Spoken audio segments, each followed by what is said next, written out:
go. Welcome everyone. This is our first Senate Majority Facebook Live for this year. I appreciate you being here. Senator Peter Machicki, of course, and I have Senator Stevens with me tonight and Senator Hughes. We're going to be doing this on a weekly basis. We'll have guests.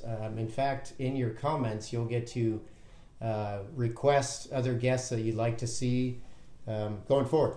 So a couple things I wanted to touch on, some big picture things. First of all, many of you saw our post on the Silvertip Station visit that I did with the governor Thursday. Our heart goes out for the governor for a swift recovery from COVID. I was with him Thursday. He was exposed Sunday, and I have been tested. In fact, just yesterday, I'm fine, but our prayers go out to the governor. The Senate hit the ground running on day one, January 19th. We were ready to work and organized. We have a great group. In fact, I'm going to kind of run over our Senate committee organization chart a little bit. Leadership, of course, is Majority Leader Senator Hughes, Majority Whip Senator Costello, Rules Chair Senator Stevens. Our co-chairs are Senator Stedman and Bishop, and I guess I won the coin toss, if you will, and I have the honor of serving as president this year of the Senate. We have a really good group. CNRA Chair is Senator Hughes, Senator Shower, State Affairs, Senator Costello is Labor and Commerce, Judiciary is Senator Reinbold, Finance, I already talked about Senator Stedman and Bishop. Our Education Chair is Senator Holland, who's doing an amazing job for a brand new senator. Senator Wilson is Health and Social Services. Senator Myers is the Transportation Chair. Resources is Senator Revac. Ledge Council, the Vice Chair is Senator Reinbold. Our Legislative Budget and Audit Chair is Senator Von Imhoff. Our Joint Arms Services Committee Chair is Senator Shower. And I'm chairing Committee on Committees, and of course Senator Stevens is chairing World Trade. Our ethics representatives this year are Senator Wilson and Senator Stevens. So the big project, of course, is this one. We are working, Finance is working hard on the budget. We had a lot of CARES and CARES 2 money that came in that filled some of the holes in our budget, but what Finance is doing right now is they're kind of dividing those holes, removing some of the CARES and SRISA funding so we can understand the structural deficit in the budget, that those dollars will be very helpful on helping us in this particular time, but we want to make sure that we actually understand the impacts of the budget before we layer the CARES and SRISA money on top of it. So I'm on 4 finance subcommittees, DOT, DNR, the governor's budget and the legislative budget. My interest in DOT was largely about some of the road maintenance issues we've been seeing over the last 2 winters. And I think you know that Thursday, the governor and I wrote a letter on December 18th pointing out the issues with the Silvertip Station not being open. He responded by ordering the station open, but both of us were dissatisfied with the amount of time it was taking for progress. He made some calls to make sure that they were moving in that direction, and we took a road trip on Thursday, which was, I got to tell you, when we went to Silvertip Station and walked in and peered over the bucket of a DOT employee that was working on replacing some load pins, when a giant governor and the Senate president looked over the bucket, it was his reaction was very interesting. And one I'll never forget. We assured him he wasn't in trouble, and he kind of talked about what was going on at the station. 4 of the 5 positions have been filled. Highway was in great shape other than that area in Portage that must be resurfaced in the near future, but I'm satisfied that we're heading in the right direction. And in the budget process, we are working with the administration for permanent opening of Silvertip and 3 other stations, 2 that have been previously open and 1 that is not open in the Northern District. So I think things are moving along well. The highway was in great shape. So I'm hats off to the governor, the men and women of DOT, and all of you that contacted us from Anchorage to Homer about the impacts of the highway closure. So, Senator Stevens, you were going to talk about some issues on the bills that we have already passed and some of the things that we're working on this week and going forward. Well, thank you, Mr. President. So, you know what? The big issue we were concerned about right from the start is to make sure we got started. We've done that. Everyone's working hard.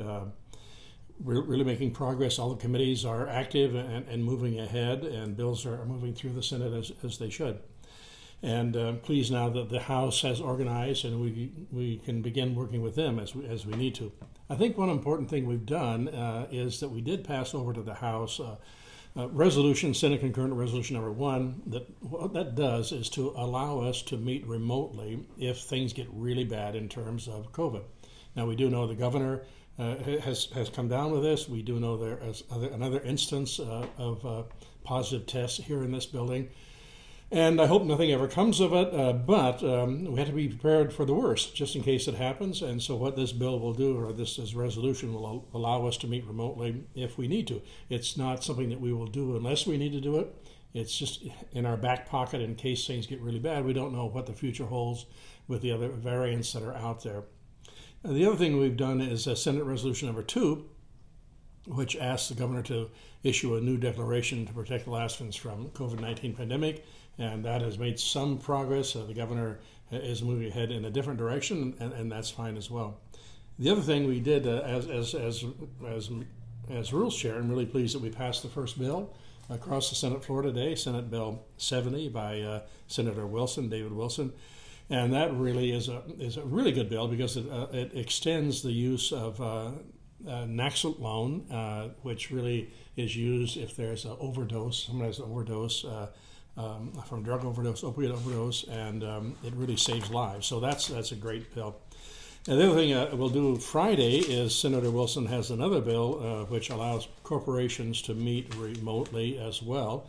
And many of our native corporations have been doing that because they could under the emergency orders, but this allows them to continue doing that. And I know from firsthand experience that many corporations have made good use of that, particularly during this time where people don't want to get together, the fear of coming down with COVID.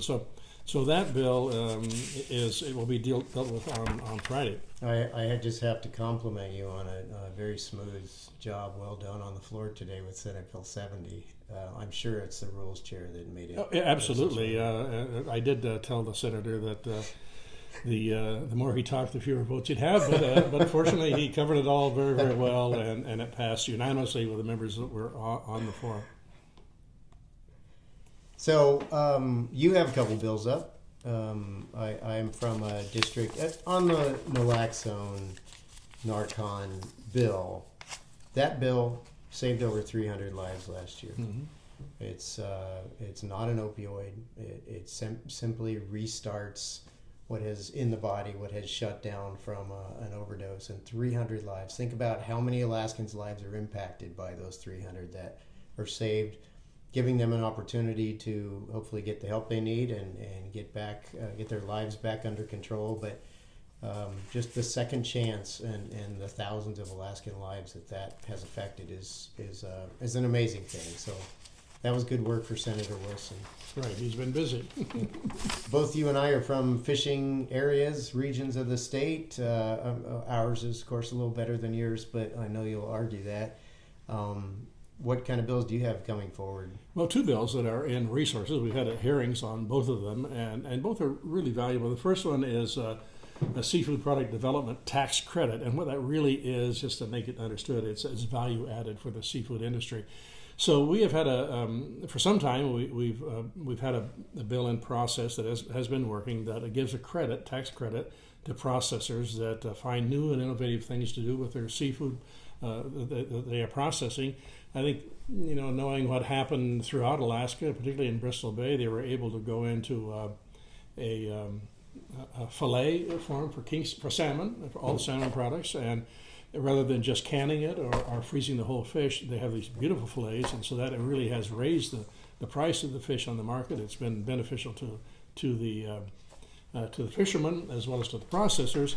And so what this bill does is continue that for salmon, and herring, but it also adds two new fishery products, pollock, which is the biggest product we produce, and the tonnage is just enormous.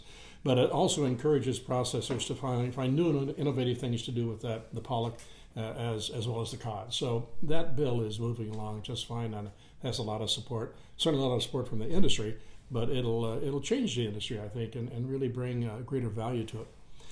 It certainly has in salmon. We've seen a dramatic change from the canning days to the improved products that are now sold all over the world. I mean, we were in a battle between wild salmon and farmed salmon. I know I can't understand anyone actually consuming the stuff either, but they were serious competition, and we've upped our game dramatically. I know, being in the business myself, I mean, when I started, very few were carrying ice, and the processors didn't have the technology they did. And now we see these value-added products coming out of Alaska that are just beautiful products and are competing quite well. COVID has impacted our price because of the demand, but I hope we come roaring back here in the next couple of years. Well, and we have been instrumental over the years in helping fishermen to use ice, to have it available to them on shore and then on their boats, as well as helping folks to replace engines when they need them. So we've done a lot in the last few years, but this has really worked, I think. If you see the quality of the fillets in Bristol Bay, they're just wonderful, and it really has changed the industry. The second bill, you asked about the two bills. The second one is Senate Bill 64, a Shellfish Enhancement. And what that does really is to promote the development and creation of jobs in clams, in crab, king crab, and that sort of thing. So if you know, in Seward, in your district, they have a facility there that is growing baby king crab. And what we found that if we can get those crab and clams to a certain age where they're viable, they're not eaten so much by the other critters out there like the pollock. So this has a potential of really having a big impact in terms of seaweed and all of those products. Well, you've been a huge supporter of the fisheries for many years. Of course, you're from Kodiak. That's the area you represent. You represent the southern half of the Kenai, which is heavy fishing. Many of the various fisheries, a lot of the crab boats winter in Homer, and of course us pesky drifters are busy as well as set netters. So we've always appreciated your support and hope you'll remain active in that. Well, these bills should help, Mr. President. I appreciate that, and we have let's answer a couple of questions as they're scrolling through here. One is from Mike Coons. Is it legal for Muni like Anchorage to mandate vaccines in order for the Chugach Senior Center to open? Muni says to open, they must prove they have 80% of residents and staff vaccinated. I have this from strong authority, which I will tell you outside of this forum. Maybe you didn't want me to read this inside of the forum, but we're still evaluating what the legality is of vaccines. I can tell you that we do not support mandatory vaccines. We encourage those that want to be vaccinated to be vaccinated. My mother was vaccinated. Senator Stevens was vaccinated, and he's not any more cantankerous than usual. So, but we're still learning about what those potential developments are, Mike. So I don't necessarily have an answer for you right now. The next one is from Catherine Botts. Hello, Catherine. Senator, how likely will the Senate Judiciary see the administration again regarding Senate Bill 56? I don't believe Senate Bill 56 is on the slate at this time. We've been working with the House on some of the issues that can be taken care of in another way. There's 5 of those issues. They've evaluated what they need to have the tools available to respond. One is the ability to allocate and distribute vaccines. The other is liability and immunity, telehealth flexibilities, the ability to coordinate with FEMA and SNAP for reimbursement and dollars for hungry families, which there are a lot of right now in Alaska. And then we're focused on the 10% fund balance cap for education, which concerns us.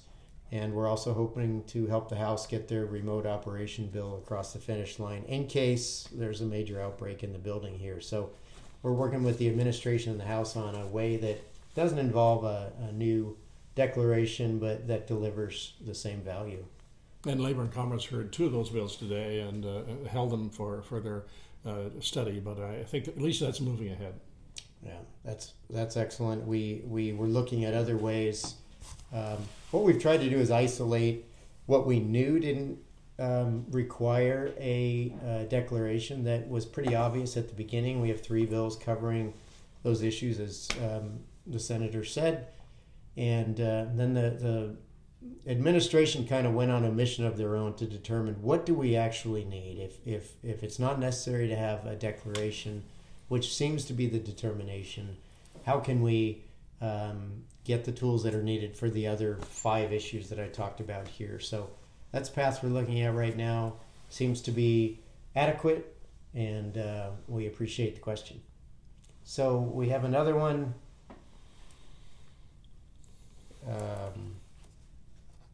Senator, do you support or oppose the Department of Motor Vehicle closures? I think that's what DMC is. And Peter, you can come back with that.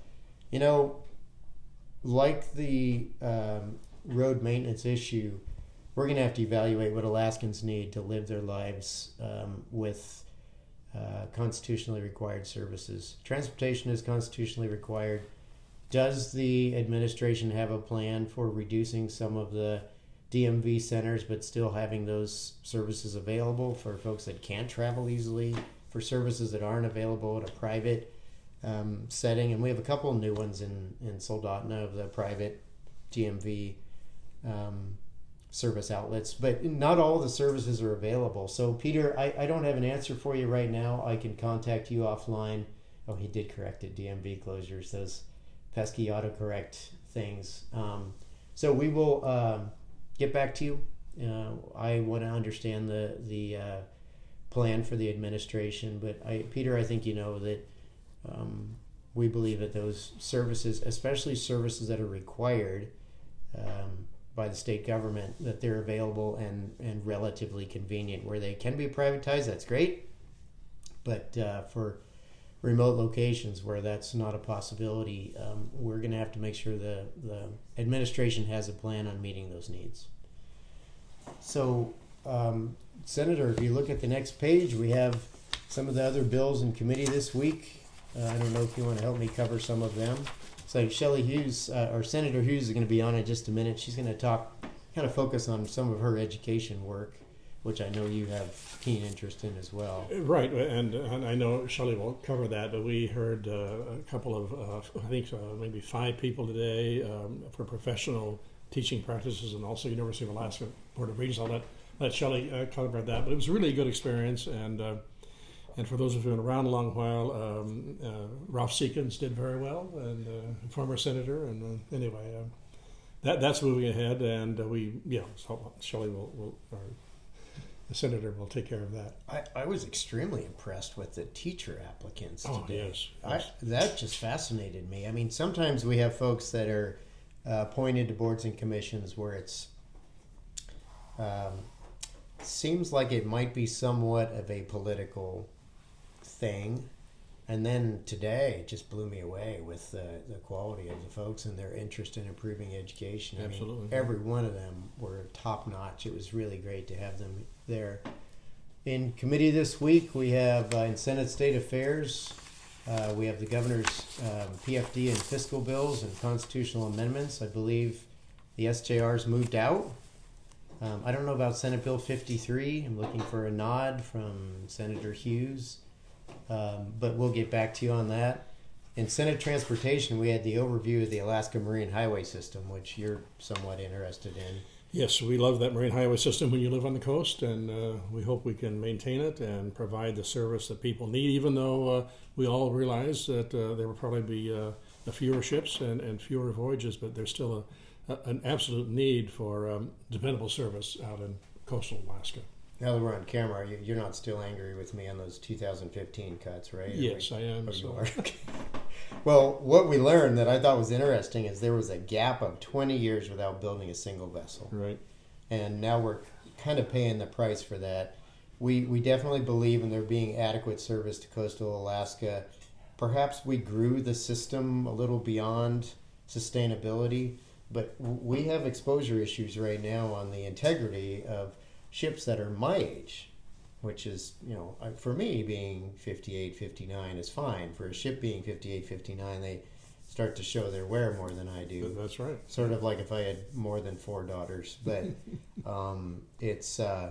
we definitely have some work to do, and I think everyone's kind of focused on understanding how we provide adequate service to coastal Alaska in a way that we can afford.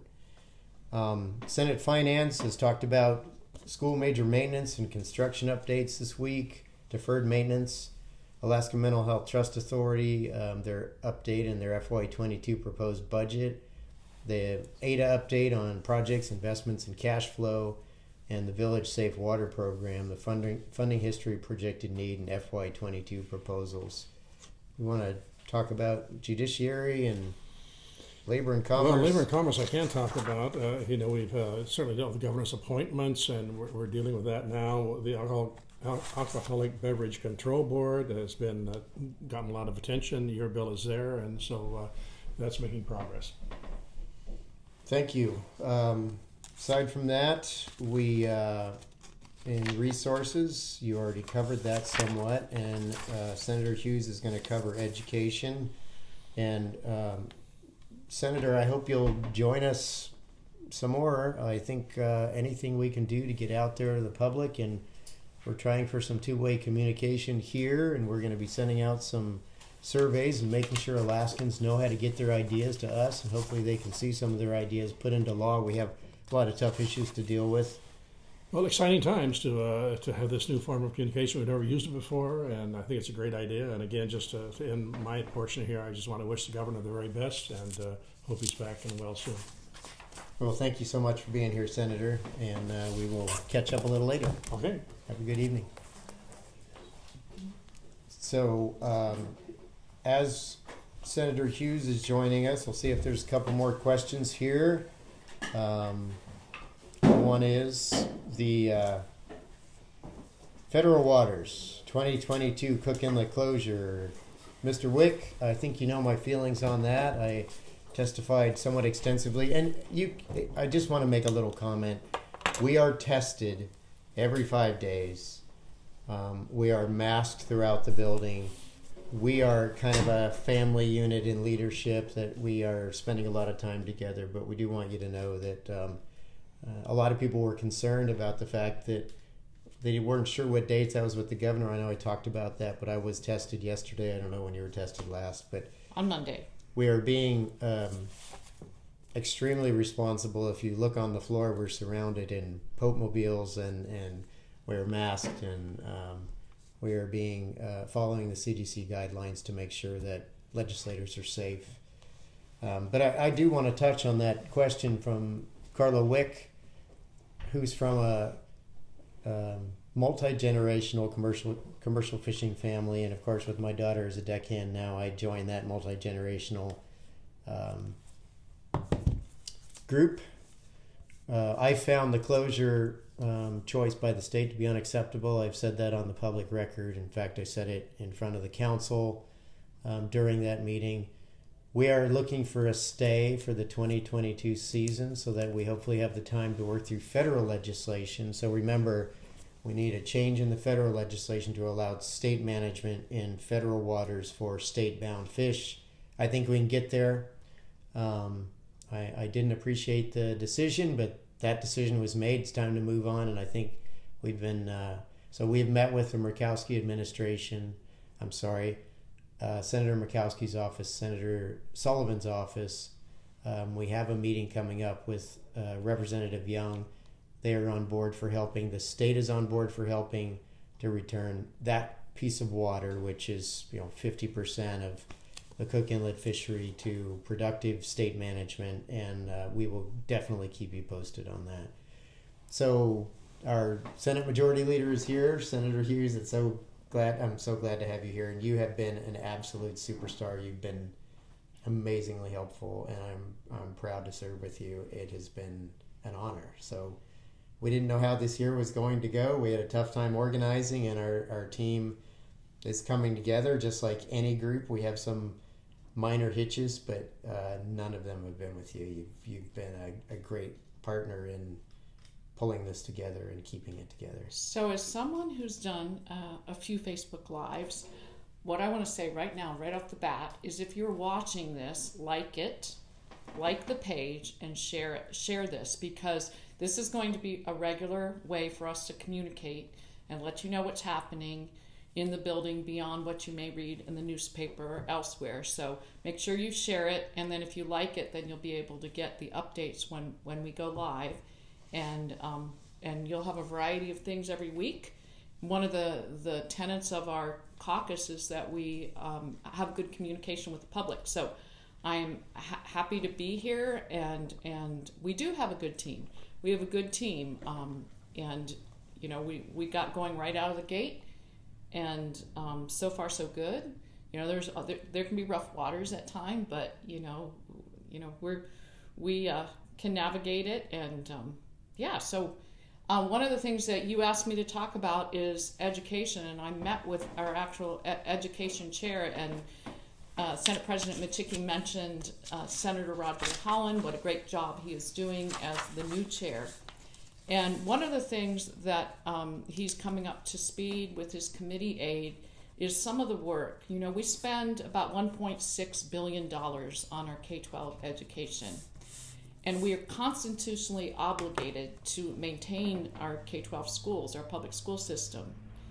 And yet it grieves all of us when we see how we rank compared to other states. And we all know of amazing teachers. We all know of some wonderful schools and classrooms. So there definitely are numerous pockets of excellence.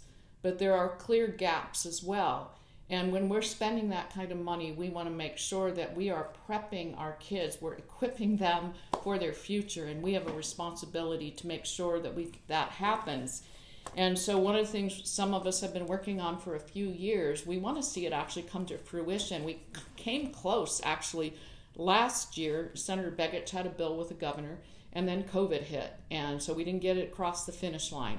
So I have filed a bill that has the Read by 9 early literacy along with virtual education. So you're hitting both ends of the spectrum, from the young grades all the way up through high school.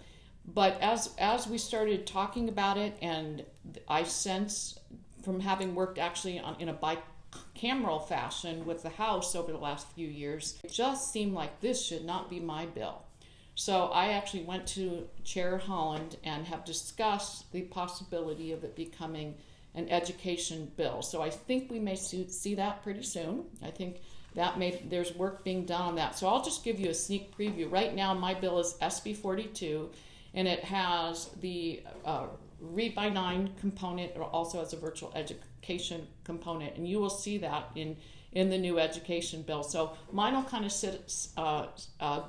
go over to the side, but I'll be very much helping Chair Holland with it, because it's something, and I think Senator Machicki is on that committee too. We just know that it's the right thing to do, because if you can teach a child to read by 3rd grade, then that is how they will learn from 4th grade on up, right? You have to know how to read in order to study your science and your history and all the various subject matter as you move up through the grades. So it's a proven strategy using evidence-based, science-based reading methods, and other states have seen quite success. I had the good pleasure of being getting to listen to a panel of teachers from Mississippi, and they were ranking at the bottom of the barrel. And they implemented this Read by 9 strategy, and you could just see how excited the teachers were to share, because it's so rewarding for teachers when they have so much success. And they ended up over just a handful of years moving way up in the top. I believe they were in the top 5 or 10 just in a matter of a few years as far as nationally. So we're happy about that. The virtual education, I know a lot of families have struggled during COVID having their kids online. It works for some students, it doesn't work for others. But what we do know is that if we have a better system and teachers are trained to to provide classes online, and because it's a different style, you can't just stand up and speak in a monotone. You have to use interactive and creative and engaging kind of methods.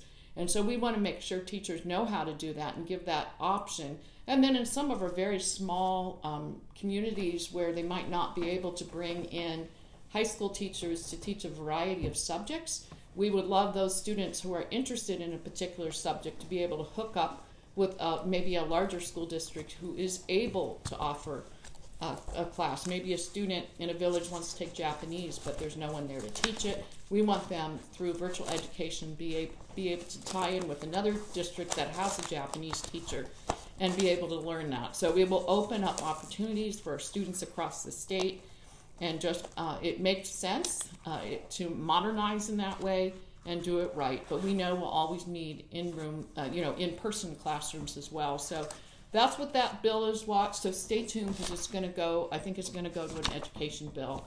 And we're open to your input too.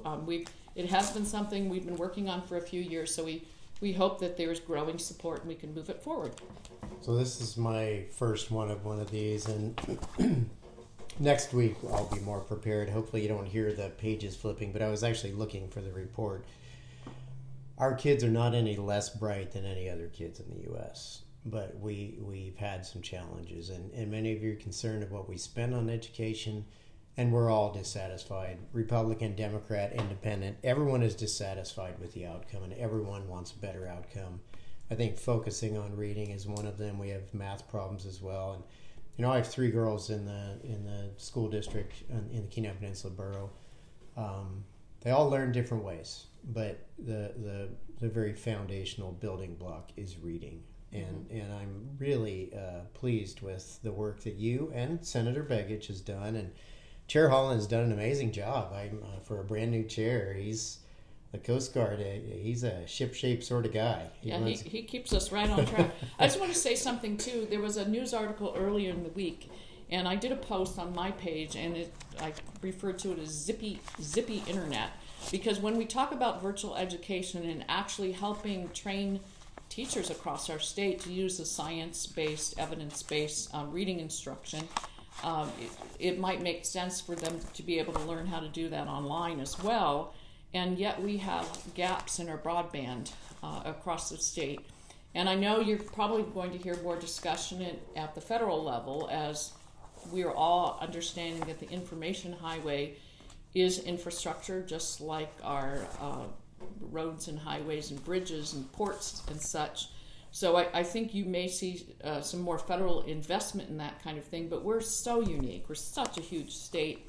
So I was really excited to learn that there are 3 up-and-coming companies competing over our market space for broadband using the low-orbit satellites. And there's a lot to work out, but as quickly as technology moves along, I'm happy. One is OneWeb with a Pacific data port, and then Microcom, which actually now has a 90-acre site in Talkeetna, and they're looking to have a market here in that regard with the low orbit satellites. And then Starlink with SpaceX, which is Elon Musk's brainchild.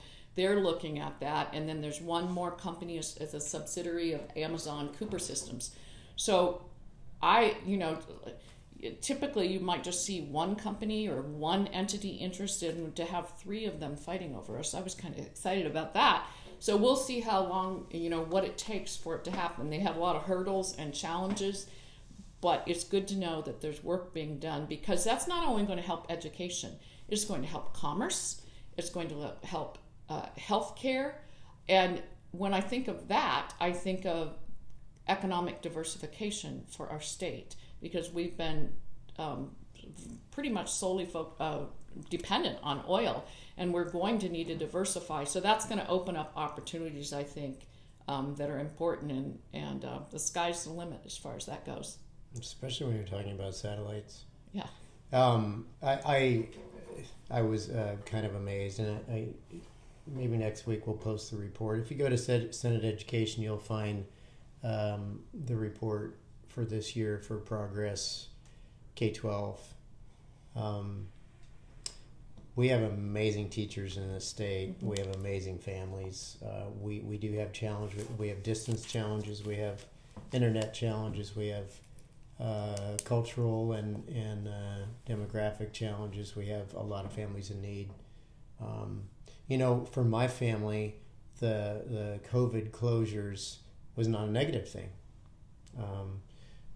We spent a lot more time as a family. We did a lot more one-on-one education. My wife is actually a preschool teacher that is amazingly patient. That would not have been a good role for me, but it was a great role for her. And one of our children advanced dramatically. So you look at those different learning styles, but not everyone has that. And there's no question that we're huge supporters of K-12 education. We're going to continue to be. We're going to make sure that they're adequately funded. In fact, I talked about that fund balance issue at the beginning of the Facebook Live here. There is a substantial amount of CARES, SRISA, and possibly additional funding coming, which will not only help with our current fiscal situation, but I think may help in reacting to some of these challenges we have on reading and math and other issues we have. So appreciate your bill. I'm proud to be on the education committee, and I guess I become a co-sponsor or something when that happens. But I really hope that we can get it across the finish line this year and start changing the lives of young people in our state. Yeah, and as far as that carryover balance, we want to encourage districts to be efficient, of course, and so and with the federal dollars that may be coming, and they may make sense for them to use it over multi-years when that is allowable. The bill does lift the cap for them to carry over, and one of the things we're having discussions about is lifting it even more as long as they can show that that's going into classroom instruction. And we want to do whatever we can for our kids. Yeah, and we know that there are hardworking teachers and administrators out there, and we want to support them in their efforts and help them be not only the students be successful, but the teachers and administrators to have the reward of knowing that their kids are going to do even better and improve. So, yeah.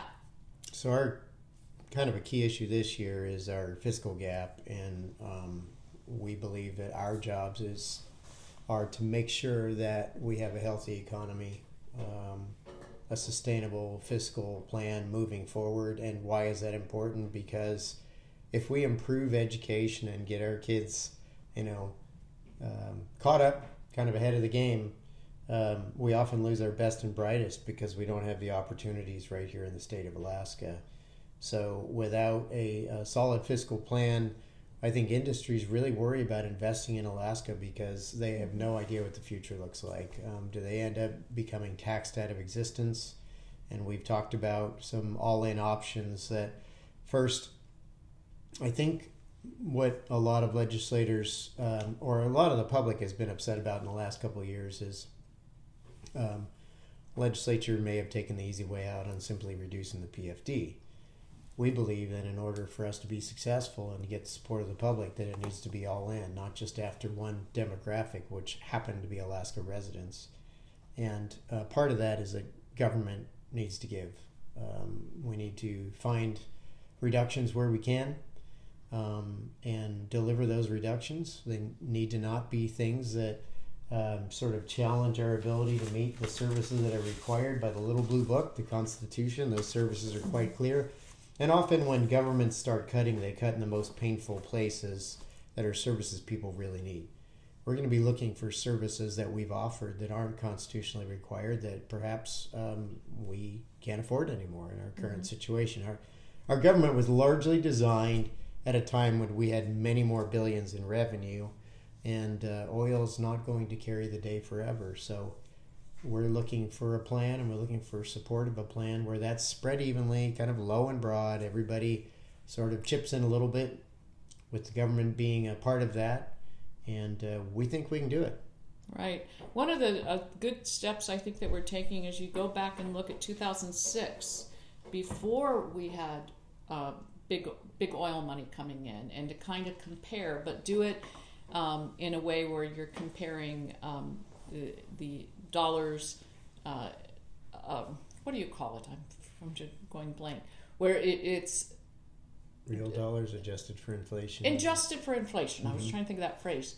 And you can see there's some departments, when you go down the list, that they're getting close to where we were in 2006, some where there's a lot more room to give. And then we have to look at, okay, why is this so much larger even after we've adjusted for inflation? So those are the kind of places where we can kind of drill down, because just to make cuts that are going to come back in a supplemental budget, just to make ourselves look good, they have to be reductions that will really work.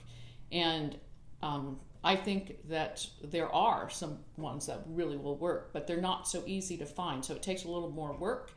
One of the things I will say right up front, I'm disappointed. I'm not speaking for the majority, but my understanding is the Biden administration is halting us as far as changes we can make to the Medicaid program right now. Well, we have one of the most luxurious Cadillac plans in the nation, and if it's hands off on that for this year, that was one of the areas where we could have maybe worked and figured out how we could find some savings there. So I'm not sure the full extent of that, but I was talking to Senator David Wilson, and that work, we may have to hold some of that off. Well, that's disappointing, but hey, we'll look somewhere else. We will find it, because you're right, it does need to be all in. And, and I do think that there was the easiest place, the cookie jar, where maybe the legislature was going the last few years, was just to taking from people's PFD, and that's not the fair and right thing to do. It has to be, we all have to chip in, and I think being that we're running out of savings, we kind of have to do. We have to. We have to. We can't print money like the federal government. We can't pile up debt. We have to balance the budget. We're constitutionally obligated. So we have to work this out, and we're going to need you to come along with us on this. And we'd love to hear from you.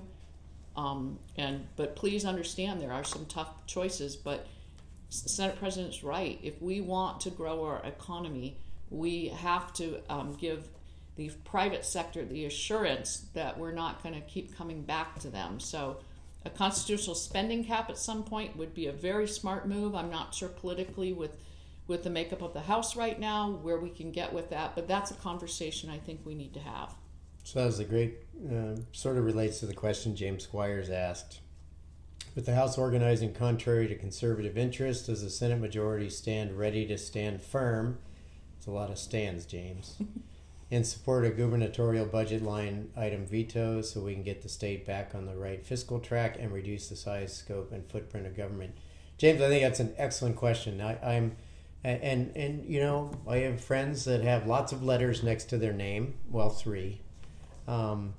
But I think that we organized under very conservative principles. We have a Republican majority, and it was tough to organize. It was very difficult.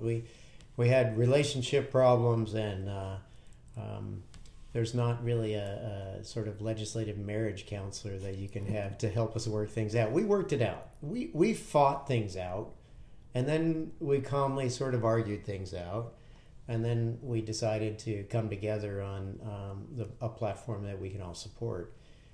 Part of that was the Caucus of Equals, so that's a little messy. Everyone's going to have an equal say in what we're doing in this caucus. It's not run by me. I answer to 13 others. It's not run by the majority leader, who just said she can't speak for the majority, which of course you can, but it's run by all of us, and we're going to have an equal say. And I prefer that. We have a non-binding caucus. The rules that we have in our caucus are rules that require equal say. So that's going to take more time. That's going to require us to spend a lot more time talking things out, finding consensus, and agreeing where we can. We're not going to agree on everything. We have senators that feel very differently about the PFD than some of us do on the other side. We have people that feel differently about our capacity for cuts. We have people that don't like commercial fishing, people that do. But we're going to work it out. We're going to work it out together. And that's going to be tough, where there's going to be a Senate position. and the Senate position is going to be different than the House position. And we're going to have to work with them. If there's some things that are important to them, then they're going to have to find our values important as well. And I think we can do that. That's an interesting group. They're 21 or 22 to 18 or 19. On some issues, they're going to be split. And finding a 21st vote means that they're going to have to support the values of the minority as well. I think a couple of members are going to switch back and forth based on their sort of intrinsic beliefs.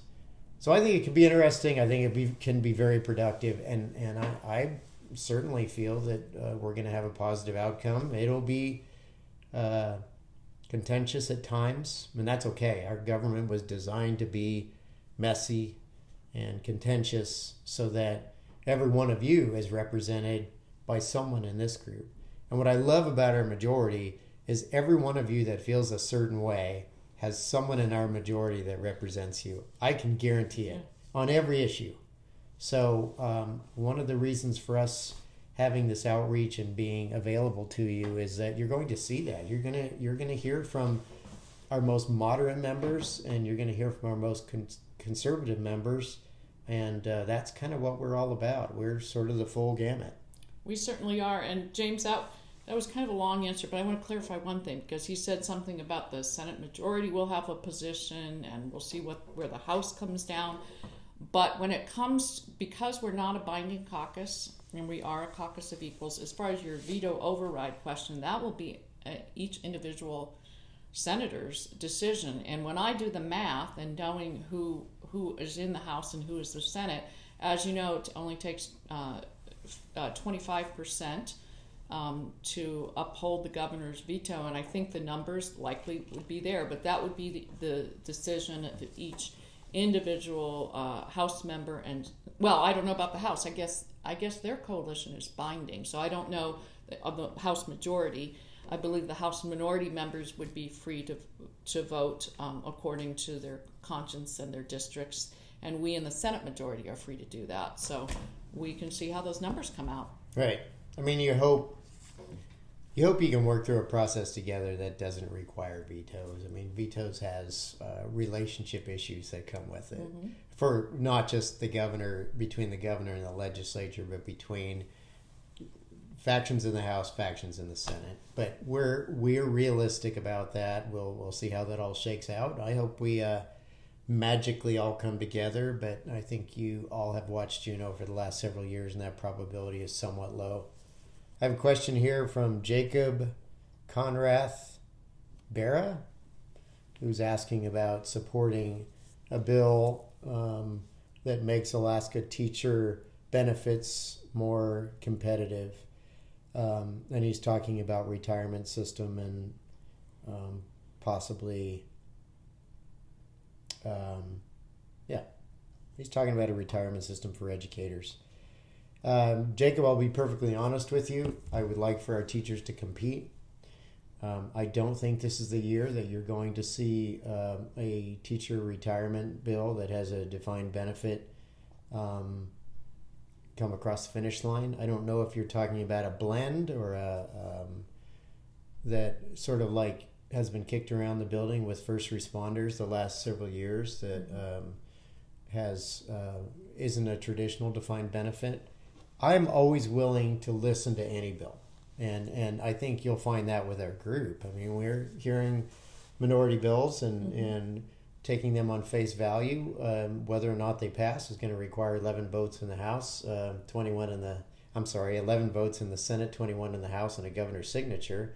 But I'm always willing to listen. I know Senator Hughes, the example with Senator Begich's bill. We may not agree on everything, but these are all equal colleagues. Every senator in this building, I don't view members of the minority as being substandard. They are all equal members, and I want to hear what they have to say because we may need their votes on something that's very important to us. But the probability of a defined benefit passing for education this year in the Senate, my assumption right now would be pretty low. And I'll just say, while he's hunting Yes. for the next question, so I'm chair of Community and Regional Affairs, and we have a meeting tomorrow, and we are hearing SB 13, 15, and 17. Two of those bills are Senator Begich's bill. One is Senator Costello's bill on open meetings related to what occurred in Anchorage. I think that's the how that bill came to be. And Senator Begich has a bill about energy and clean energy and building a fund, and he has another one that is property tax for the oil industry. So I am one that, in the uniform rules, we are to look at the bills and make a decision as a committee.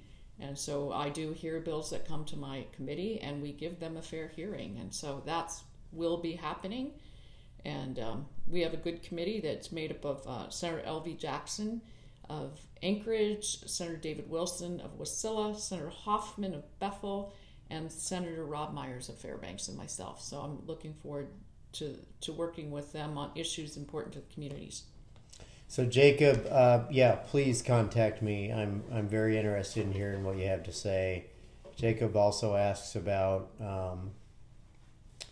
that educators have learned a lot about what works with implementing online education. Likewise, educators and families have definitely learned what doesn't work.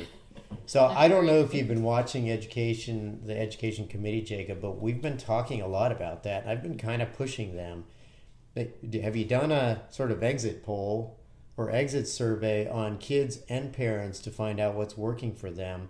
Because there's no doubt that it could reduce costs, deliver a better product with specialists on a particular subject reaching out to students all over the state.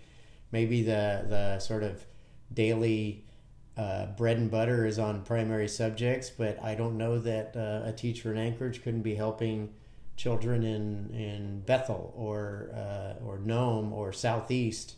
And we're kind of pushing the Department of Education, and the districts to sort of report to us on what actually works and what we've learned out of this. I think there are some really positive outcomes. Kids need to be in school. We've made that clear with our resolution. We believe our economy needs to be open. There's no doubt about that. But we have some gaps, and some of those gaps can be filled with online options, particularly for summer school and other supplemental education. I got a very insightful email from a parent who had children, I think they were 2 grades apart, elementary, and explained what a wonderful online virtual experience her son had, because the teacher was very creative and engaging. And the other, I believe, was 2 years younger, had a teacher who was just putting it sounded really dry and awful, and it just the daughter would be in tears. It was not a good experience. But what she said was the delivery was like night and day, and that's where we want teachers to be equipped to do that. If they're going to do any online classes, that they're equipped to do it well. And so there are teachers that are very good at it, and if they could share their tips, we could help other teachers, so every child would have a good experience. That's what we want, good experience. And also, by the way, we contracted with Florida for virtual online classes during COVID, and a lot of districts used it. But that's something, if we could have a robust platform in our state, we wouldn't have to reach out of state necessarily if we could share the great teachers that we have in our state. So that's another goal. Yeah, I have a couple of questions that are somewhat redundant, and it's hard to tell what they were referring to. So again, this is my first. I think when you do it, you have someone reading questions, so if they're relating to. But Larry, I will call you to see what you mean by now. Where did I leave the fairy dust? I assume it's something entertaining about something we've said, but if it was about folks coming together on a solution, I will tell you that the solutions that are remaining are less partisan than they've ever been. I actually think we have burned through nearly $14 billion of the constitutional budget reserve, not solving the problem. We now have a last bastion of funds for the state, which is the earnings reserve, which is where our PFD comes from. That is the only thing remaining. We must solve this problem, and the choices are limited. I think Alaskans can come together to solve this problem for a sustainable budget. So I don't know if that's where you were going, but I will. I'm sure you will message me after this. And I'm seeing some comments about questions about allotting more funds to homeschool families. This is interesting. When the distance education stuff started and we knew we were coming down here, schools closed on the Kenai for a while. My wife came home one day and said, we just became a homeschool family. And I said, wait a minute, can't we talk about this? And she said, no, it's done. I'm teaching the kids. I just think it's a better outcome for our two younger. My older one's very self-sufficient, who's 14. She stayed in distance with Sohai, and she'll go back to Sohai. But I was amazed with how the system works. I learned a lot about it, and Governor Dunleavy gave me a hard time because I would always talk about those kind of crazy homeschool families from our district, and I had dinner with him one night, and we were talking about that. And I will tell you, I was amazed at the outcome with Lucy, which I'm sure Lucy loves me talking about her on Facebook Live here, but she really blossomed under those conditions. So people learn differently, and I do believe that families that choose to educate their kids unconventionally should have the resources they need to be successful. So we'll be talking about that more and more. I raised 4 kids in public schools, and we lived in Hoona, Bethel, Fort Yukon, Fairbanks, Seward, and finally Palmer in 1990. And there was a short segment where I tried to homeschool, and I tell you, homeschool parents are saints in my mind. And I applaud your wife. I applaud Erin, because it's no small task, and I know parents across the state learned that this last year, and I think everyone's appreciation for teachers really grew too because of that. So, Senator, we have about 50 seconds. I want to thank you all for being here tonight. I'm celebrating our success on the highway. I'm thanking the governor for the unprecedented move of taking half of his day for a road trip. We certainly wish him the best. Let us know who you'd like to see. We'll have some more discussions with all of our senators as we're working through this year.